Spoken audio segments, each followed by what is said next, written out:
মাত্র ১২ দিনের এক বিপ্লবে ক্ষমতা ছেড়ে পালিয়েছেন দীর্ঘ ২৪ বছর ধরে সিরিয়া শাসন করতে থাকা বাশার আল আসাদ। বাংলাদেশের পর ২০২৪ সাল দেখল আরও এক স্বৈরাচারের পতন। তাই তো দেশটিতে এবার লেগেছে পরিবর্তনের ঢেউ। সবকিছু নতুন করে সাজাতে প্রস্তুত মধ্যপ্রাচ্যের দেশটি।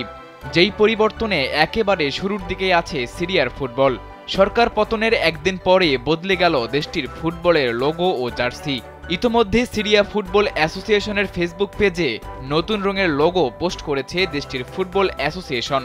এতদিন সিরিয়ার জার্সির মূল রং লাল থাকলেও এবার সেটি করা হয়েছে সবুজ। সিরিয়ার ফুটবল সংশ্লিষ্ট একটি ফেসবুক পেজে সবুজ জার্সি পরা খেলোয়াড়দের ছবির ক্যাপশনে লেখা হয়েছে, এটি সিরিয়ার খেলার জগতের প্রথম ঐতিহাসিক পরিবর্তনকে চিহ্নিত করছে।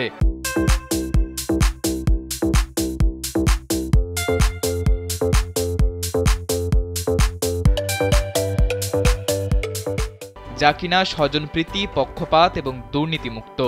২০২৪ সালে পশ্চিম এশিয়া ফুটবল ফেডারেশনের ট্রফি জেতা সিরিয়ার বর্তমান ফিফা র্যাঙ্কিং ৯৫। দেশটিতে ব্যাপক আকারের দারিদ্র্য থাকা সত্ত্বেও এশিয়া অঞ্চলের অন্যতম শক্তিশালী ফুটবল দল হিসেবে প্রতিষ্ঠিত হয়েছে। তাই তো দেশটির ফুটবলে পরিবর্তন অনেক বড় এক সংস্কারই বলা চলে।